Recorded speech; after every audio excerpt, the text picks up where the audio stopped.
obrigada, Senhor, pela oportunidade maravilhosa que Tu nos deste de virmos uma vez mais à Tua Santa Casa. Queremos pedir, Senhor, e invocar a Tua presença, que Tu possas estar no nosso meio. É tudo o que pedimos. Em nome de Jesus. Amém.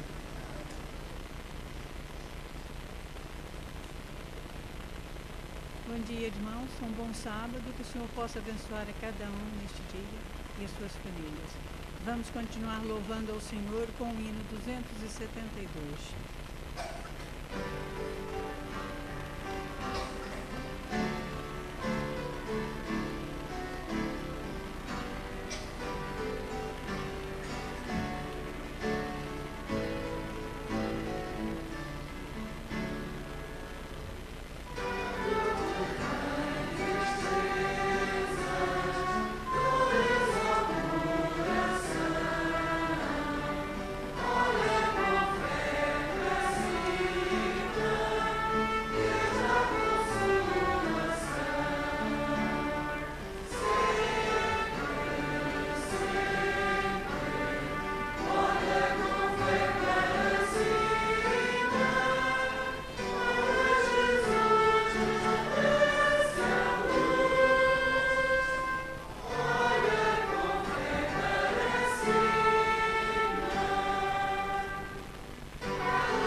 Peço agora a todos os irmãos que possam o favor de se ajoelharem para orarmos.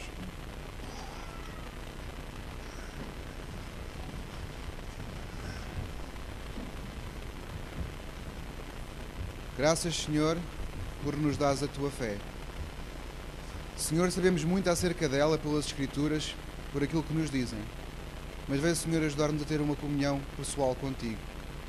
Onde, Senhor, cada coração possa verdadeiramente ter fé em ti e o Senhor possa olhar sempre para cima para ver a luz, Senhor, que vem de ti. Para que, Senhor, os problemas deste mundo, nós os consigamos ultrapassar, Senhor, contigo. Em nome de Jesus. Amém.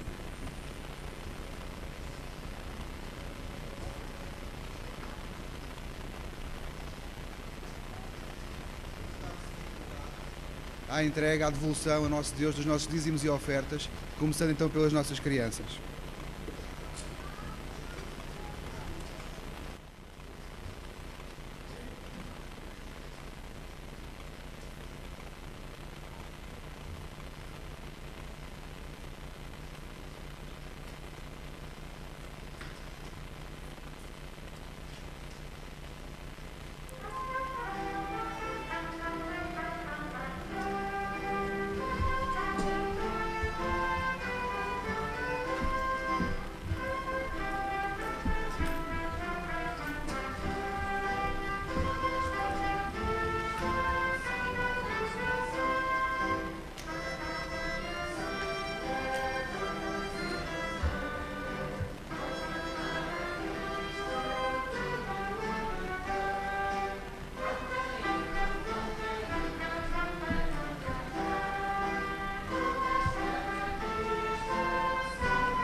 Bom dia! Estão bem dispostos, como sempre, todos os sábados? As férias estão quase a chegar, não estão? Já foram à praia? Já. Ainda bem. Então, hoje eu vou-vos contar a história de um paralítico. Era assim, Jesus, vocês sabem que Jesus andava sempre de viagem a vários lugares, a várias cidades, a falar sobre a palavra de Deus. E num dia, ele voltou para a cidade de Cafarnaum. E as pessoas que lá moravam ouviram falar que Jesus tinha voltado. Então foram ter à sua casa. E foram tantas as pessoas que lá foram à casa de Jesus, que até do lado de fora da casa não havia espaço para as pessoas. Todos queriam ouvir a mensagem de Jesus. Jesus pregava e falava sobre o amor de Deus e todas as pessoas queriam ouvir. Então, 4 amigos levaram um amigo deles que estava paralítico. Vocês sabem que é uma pessoa paralítica, não sabem? Uma pessoa que não anda, que as pernas não mexem. Então esse amigo não conseguia ir à casa de Jesus, não conseguia usar as suas pernas. Então os seus amigos pegaram na sua caminha e levaram até Jesus. Mas o que é que foi que aconteceu? Quando chegaram lá, eles conseguiram entrar dentro da casa? Não. Tentaram ir para o lado de trás da casa, mas estava cheio de gente. Pediam consciência, mas ninguém afastava-se. Todos queriam estar ali para ouvir Jesus e ninguém queria dar lugar ao paralítico e aos amigos. Então eles tiveram uma ideia. Vocês imaginam? O que é que vocês fariam? Se a casa que tivesse Jesus, estivesse toda cheia de pessoas e vocês tivessem um amigo que estivesse doente e quisessem levar a Jesus, o que é que vocês fariam? Não sabem? Então vou dizer que estes passavas no meio das pessoas, mas as pessoas não deixavam. Eles pediam com licença, tentavam afastar as pessoas, mas as pessoas nunca se afastavam, estavam sempre ali no seu lugar. Então esses amigos tiveram uma ideia. Eles subiram para o telhado da casa e fizeram, sabem o quê? Um buraco. Pois é. E depois pegaram em cordas, amarraram à cama do seu amigo paralítico e fizeram-o descer ali onde Jesus estava. Jesus ficou contente, não acham? Ver a fé daqueles amigos que levaram o seu amigo paralítico. Jesus, ao ver aquele senhor, olhou para ele, teve pena dele e disse: olha, amigo, os teus pecados estão perdoados. Mas como sabem, no meio daquela multidão, às vezes estavam os mestres, os sacerdotes, que não gostavam muito de Jesus e começaram a dizer: quem é aquele para dizer que pode perdoar os pecados? Mas Jesus lê os nossos pensamentos e disse para aqueles homens, assim, que vou-vos ler: por que é que vocês estão pensando estas coisas? O que é mais fácil dizer ao paralítico: os teus pecados estão perdoados, ou levanta-te, pega a tua cama e anda? Pois eu vou mostrar-vos que eu, filho do homem, tenho poder na terra para perdoar pecados. Então ele virou-se para o paralítico e disse assim: eu digo-te a ti, levanta-te, pega a tua cama e anda. E imediatamente o homem levantou-se da sua cama, todo contente, e foi para casa dizer a toda a gente aquilo que Jesus tinha feito. E as pessoas que estavam lá naquela casa ficaram todas surpreendidas e disseram: nunca vimos uma coisa assim. Então o que é que a gente aprende com esta história? O que é que nós devemos fazer? Se nós temos algum amigo que precisa da nossa ajuda, nós devemos ignorar? Devemos deixá-lo ali sozinho? Então, o que é que se deve fazer? Ajudar, levá-lo até Jesus, através de como? Como é que se pode levar até Jesus os nossos amigos? Através da oração. Está bem? Então, não se esqueçam, todos os dias, quando vocês fizerem as vossas orações a Jesus, de pedir para os vossos amigos que estão doentinhos, ou que precisam de algo, ou que estão tristes, ou que precisam de alguma ajuda. Está bem? Ok? Olha, podem ir para vocês.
Senhor, tu me sondaste,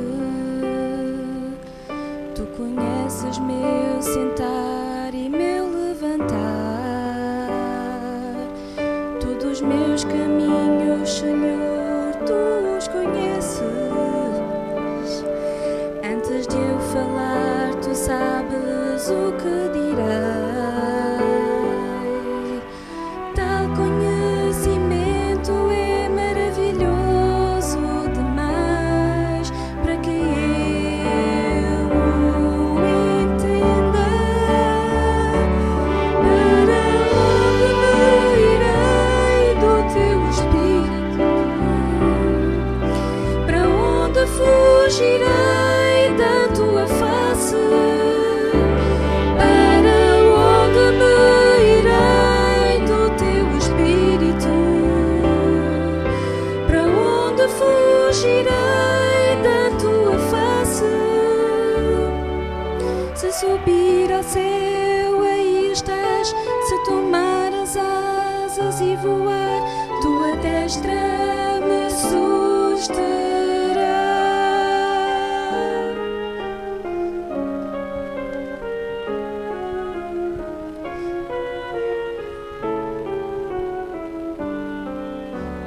Se eu disser às trevas que me encobram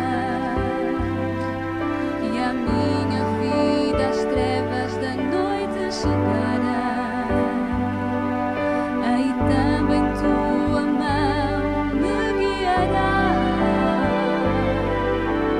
tua destra me sustentará. Tal conhecimento é maravilhoso demais para que eu o entenda. Eu te louvo, meu Senhor, por me criares. Minha alma o sabe muito bem. Eu te louvo, meu Senhor, por me criares. Minha alma o sabe muito bem. Meu Senhor, quero louvar-te eternamente, assim te louvarei. Minha alma o sabe bem. Para onde me irei do teu Espírito? Para onde fugirei da tua face? Para onde me irei do teu Espírito? Para onde fugirei da tua face? Se eu subir ao céu, aí estás. Se tomar as asas e voar, tua destra me susterá.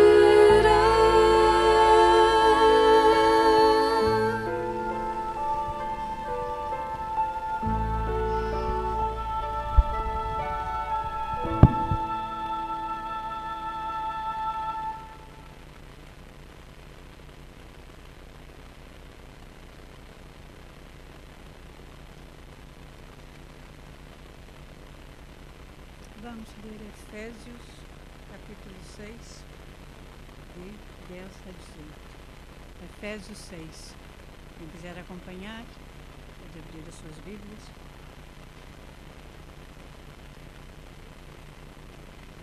A armadura de Deus. Quanto ao mais, sede fortalecidos no Senhor e na força do seu poder. Revestivos de toda a armadura de Deus, para poderes ficar firme contra as ciladas do diabo. Porque a nossa luta não é contra o sangue e a carne, e sim contra os principados e potestados, contra os dominadores deste mundo. Tenebroso contra as forças espirituais do mal nas regiões celestes. Portanto, tomai toda a armadura de Deus, para que possais resistir no dia mau, e depois de teres vencido tudo, permanecer inabaláveis. Estais, pois, firmes, cingindo-vos com a verdade e vestindo-vos da couraça da justiça. Calçai os pés com a preparação do Evangelho, da paz, embaraçando sempre o escudo da fé, com o qual podereis apagar todos os dardos inflamados do maligno. Tomai também o capacete da salvação e a espada do Espírito, que é a palavra de Deus. Com toda a oração e súplica, orando todo o tempo no Espírito, para isto vigiando com toda perseverança e súplica por todos os santos. Amém.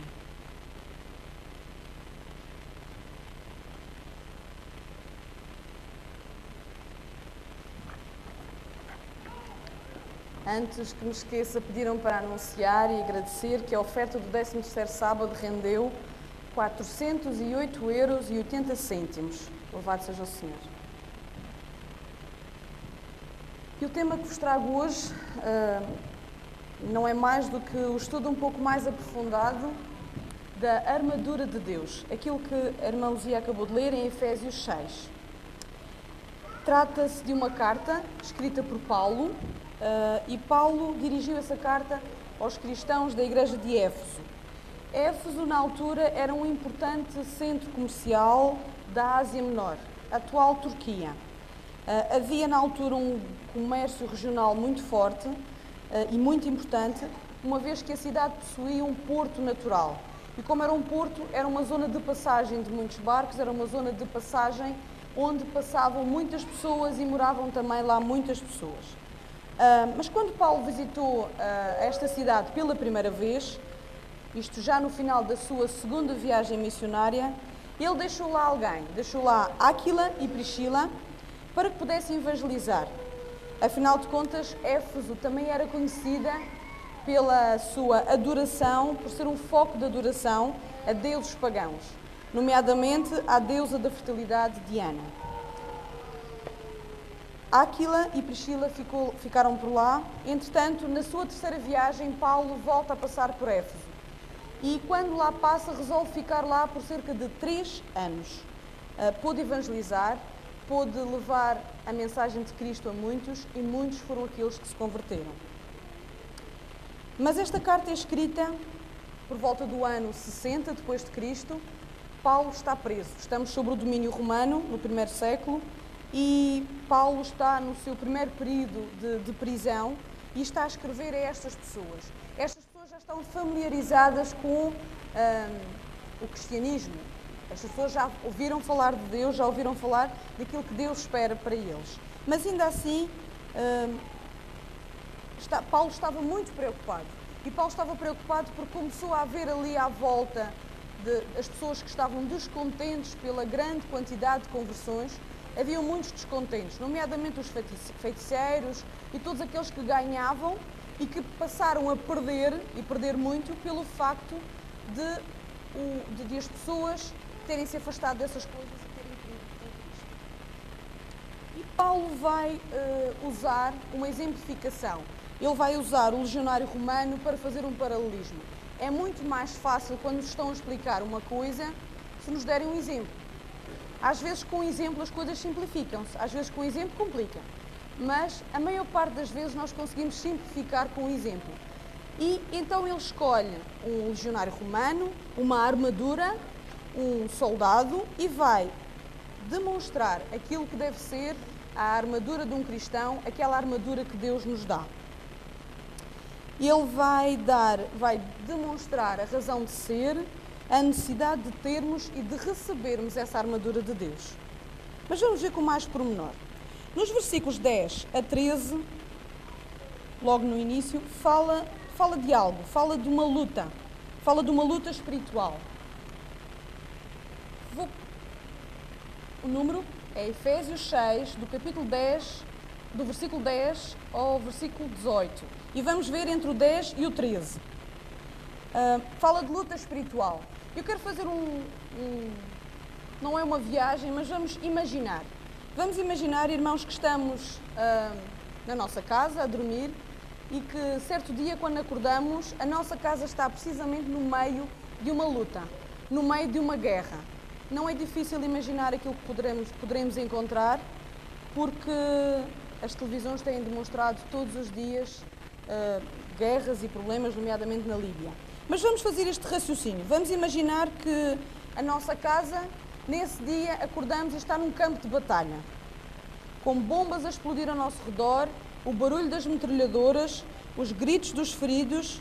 Qual seria o nosso primeiro pensamento? Que acordamos tarde para o trabalho?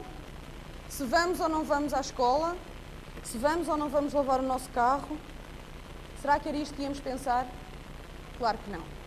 O nosso primeiro pensamento, o nosso primeiro desejo seria a nossa sobrevivência e a sobrevivência da nossa família. Esta seria a nossa preocupação. Mas sabem, efetivamente, graças a Deus, nenhum de nós, a nossa casa, está no meio de uma guerra ou no meio de uma batalha. Mas mesmo quando não nos apercebemos da guerra ao nosso redor, isso não quer dizer que ela não exista.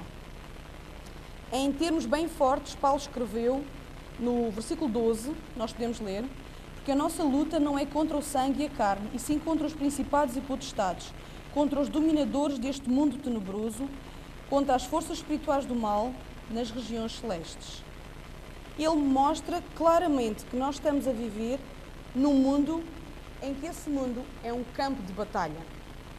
E nós precisamos de despertar, precisamos acordar, precisamos estar conscientes e precisamos estar alerta de que, embora não visível essa batalha espiritual, e às vezes até é, nós conseguimos ver claramente essa batalha, mas a maior parte das vezes é invisível. Vamos pôr invisível entre aspas. E apesar dessa batalha ser invisível, ela é muito real. E ela não está longe, não está num país do Médio Oriente, ela está mesmo ao nosso lado. Está mesmo, nós estamos e nós fazemos parte dessa batalha. E é nos versículos seguintes, Paulo vem dizer como é que nós podemos vencer e como é que nós podemos sobreviver, já que esta é a nossa maior preocupação, sobreviver a essa batalha invisível. No versículo 10, ele diz que precisamos ser o quê? Fortalecidos no Senhor e na força do seu poder. Devemos vestir toda a armadura de Deus. Sabe, irmãos, quando uma pessoa se torna filho de Deus, essa pessoa não só passa a ser herdeira das bênçãos de Deus, passa a ter o estatuto de ser chamado filho de Deus, ser filho de um rei, como também herda os inimigos de Deus. E o seu mais ferrenho inimigo, o seu maior inimigo é sem dúvida Satanás, cujo objetivo principal é destruir todo o trabalho divino.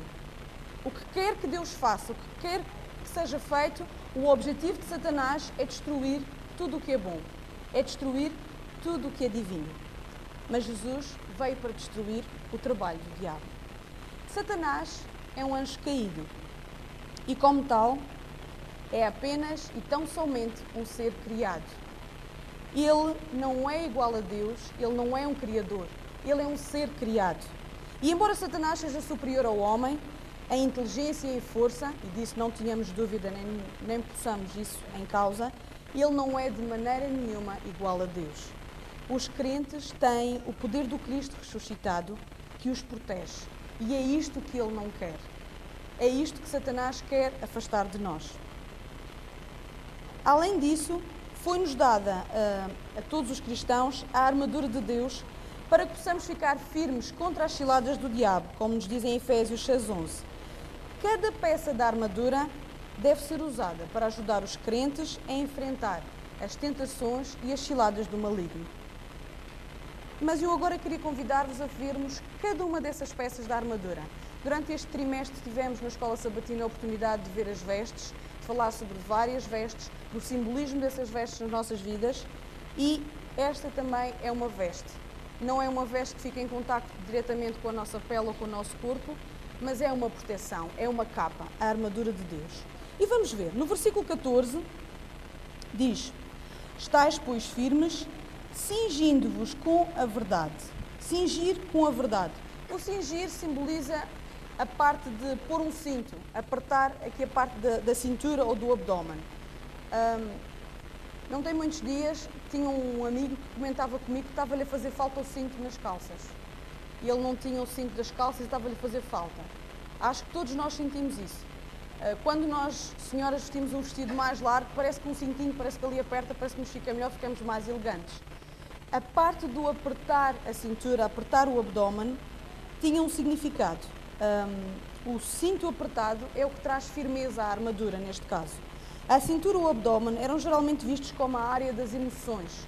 E quando Paulo nos diz, cingi-vos com a verdade, ele está a dizer que protejam a parte das vossas emoções, protejam a zona onde estão os vossos sentimentos com a verdade. Ao proteger essa área com a verdade, admite-se que as emoções creiam na verdade. Muitas vezes a pessoa acredita em mentiras. Muitas vezes acreditamos na mentira ou por medo ou por autopiedade. Satanás luta usando as mentiras.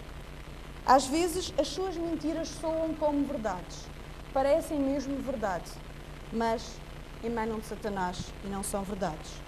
Mas somente os cristãos que creem e que têm as verdades de Deus é que podem vencer Satanás.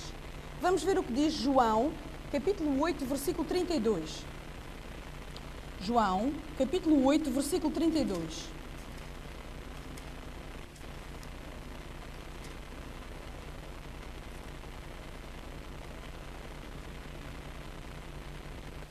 E diz: E conhecereis a verdade, e a verdade vos libertará. É necessário conhecer a verdade. Só a verdade de Deus é que nos pode salvar e libertar. Mas continuando no versículo 14 de Efésios 6, vamos ver que ele diz mais algo. Vestindo-vos da couraça da justiça. A couraça é aquela parte, fazemos uma simbologia à tartaruga, é aquela parte que lhe protege o peito. E num soldado também. A couraça da justiça, o peito é geralmente visto como um lugar onde se encontra a alma, onde se encontra o nosso coração. E Satanás ataca frequentemente o nosso coração. Satanás tenta atacar e ferir o nosso coração para o tornar injusto e impuro. Satanás ataca frequentemente o nosso coração e a justiça divina é a armadura do corpo que protege o nosso coração e assegura a aprovação de Deus. O Senhor aprova-nos porque nos ama. Por isso, enviou o seu Filho para morrer por nós. O coração, como é que deve estar o nosso coração? Vamos ver. Vamos ver em 1 João 1, 9. 1 João, capítulo 1, versículo 9. O nosso coração deve ser mantido limpo e justo, pois o pecado sempre dá uma oportunidade para o inimigo. Como é que podemos manter o nosso coração limpo e justo? Vamos ver, 1 João, capítulo 1, versículo 9. Se confessarmos os nossos pecados, Ele é fiel e justo para nos perdoar os pecados e nos purificar de toda a injustiça. Confissão e perdão, baseados no sangue de Cristo, limpam o coração, tal como acabamos de ler. Vamos continuar na nossa armadura. Versículo 15 fala de outra coisa muito importante. Calçai os pés com a preparação do Evangelho da Paz. Quem é que gosta de andar com sapatos apertados? Quem é que gosta de fazer as caminhadas com o Miguel de pequenos quilómetros? Com um calçado não próprio. Com um calçado que se pode perder a sola, que se pode fazer um buraco, que se pode encher de água. Não. Temos que ter um calçado bom. Temos que estar preparados e temos que calçar o que é próprio. Os sapatos adequados permitem aos pés ir de um lugar para o outro. O crente está a serviço do Senhor. E esse serviço que o Senhor nos pede é que levemos a mensagem aos outros. É levar aos outros o Evangelho da paz e da reconciliação. Satanás quer isto? Claro que não. Satanás tenta-nos convencer de que este trabalho é inútil, é uma tarefa inútil, não vale a pena. Aquelas pessoas não querem ouvir falar de Deus, nem vale a pena tentares isso. E também que é um trabalho desprezível, vergonhoso até. E que o peso dessa tarefa é muito grande, é muito pesada. A responsabilidade de levar essa mensagem é muito pesada, além do que ninguém gosta de receber respostas negativas. E ele lembra-nos e tenta sempre nos lembrar que não vale a pena calçar os nossos pés com a preparação do Evangelho da Paz, porque vamos receber sempre respostas negativas. Mas os sapatos que Deus nos deu representam a motivação para seguir, proclamando a verdadeira paz que está disponível em Deus e que somente a clara visão desta mensagem é que mantém o crente orientado para a direção correta. Vamos continuar. Já vimos... O que é que nós já vimos? Primeiro, vimos a couraça da justiça, cingir-nos com a verdade. Vimos também o nosso coração, a couraça. Vimos os pés, como é que devemos estar calçados. E vamos ver mais. Vamos ver agora o escudo. No versículo 16, diz: embraçando sempre o escudo da fé, com o qual podereis apagar todos os dardos inflamados do maligno. Satanás é o acusador dos nossos irmãos, diz Apocalipse 12:10. E ele quer lançar os seus dardos inflamados para provocar dúvida, medo e culpa. O que vemos são os ataques de Satanás, sobre várias formas, sobre as tentações, sobre insultos, sobre reveses. Mas o escudo da fé nos protege de tudo isto. Sob a perspectiva divina, tornamos-nos capazes de enxergar além das nossas circunstâncias e saber que a suprema vitória é nossa.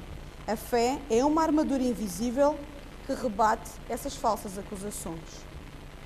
O escudo da fé. Os soldados usam um escudo para se proteger das lanças, das flechas. O soldado romano, naquele tempo, consegue proteger-se. Além de ter a sua couraça, de ter o seu peito protegido, ainda assim tem uma subproteção. O escudo da fé. Com fé nós podemos estar protegidos contra as ciladas de Satanás. No versículo 17, fala outra parte também muito importante, de que vale um corpo sem cabeça. Portanto, fala do capacete.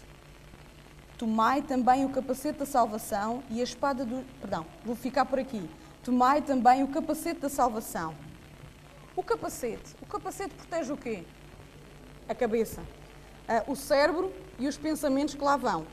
Satanás deseja que nós tenhamos dúvidas sobre Deus, a respeito de Jesus e a respeito da salvação. O capacete da salvação vai nos proteger, vai proteger as nossas mentes para que nós não tenhamos dúvidas de que somos vencedores, de que Deus realizou uma obra para nós. Deus mandou o seu Filho para que nós pudéssemos ser salvos. Depois continua no versículo 17 e fala sobre outra parte, a espada do Espírito, que é a palavra de Deus. Se repararmos nesta armadura, a única arma propriamente dita de ataque é, todas as outras é defesa, é proteção.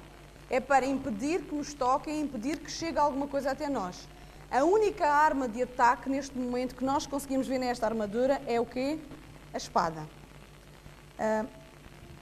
Nesta descrição da armadura divina, realmente a arma é a única arma de ataque é a espada. Mas o que é esta espada? Não é uma espada qualquer, não é uma espada que nós estamos habituados a ver. Existem momentos em que nós precisamos tomar uma atitude mais ofensiva perante Satanás. E quando somos tentados, precisamos confiar na verdade. A palavra de Deus é a única arma que podemos usar contra Satanás. Jesus usou essa arma contra Satanás.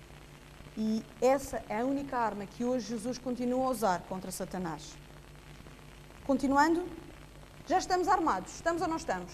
Temos os pés protegidos, temos os pés na direção certa, temos o capacete, temos a couraça para proteger o nosso corpo, temos o escudo e temos a espada para podermos, em caso de ataque, podermos atacar. O que é que nos falta?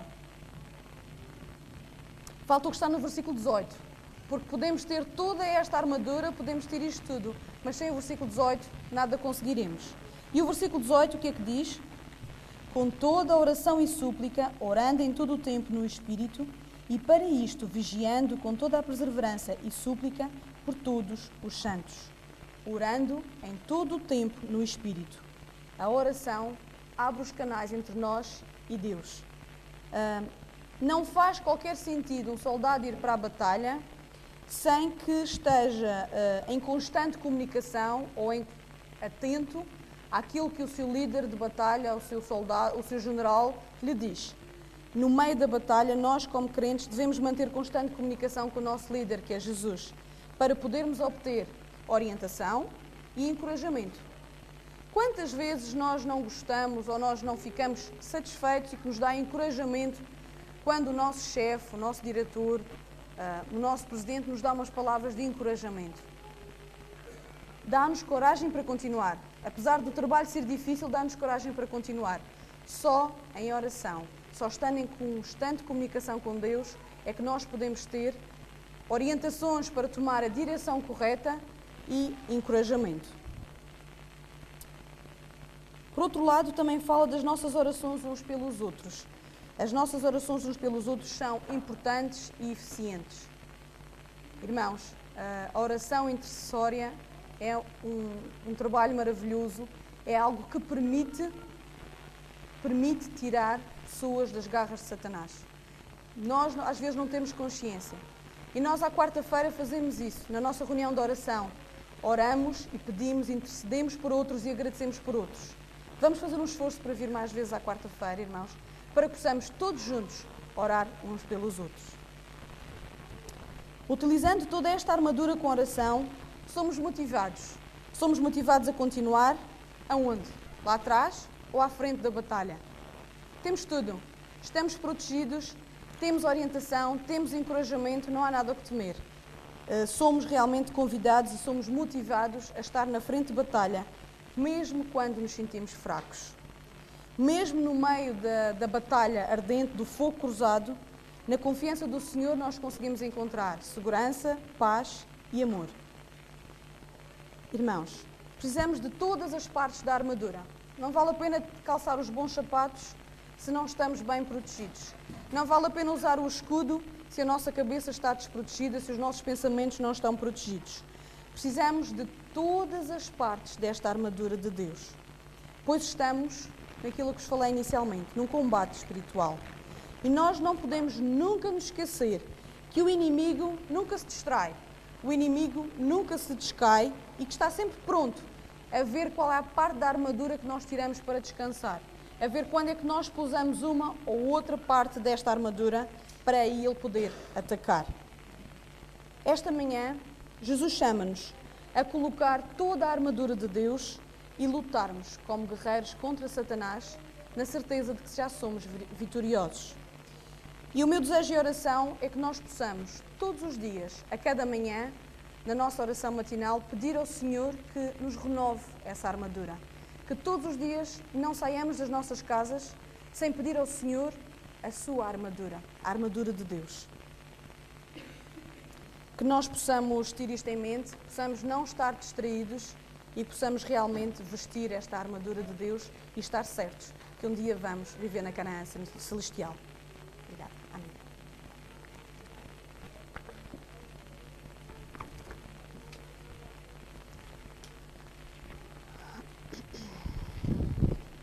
Para finalizar o ciclo desta manhã, iremos entoar as estrofes do hino 344. 3, 4, 4.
Pai, queremos te agradecer, Senhor. Queremos te agradecer porque não nos deixas só nesta batalha invisível, mas muito real.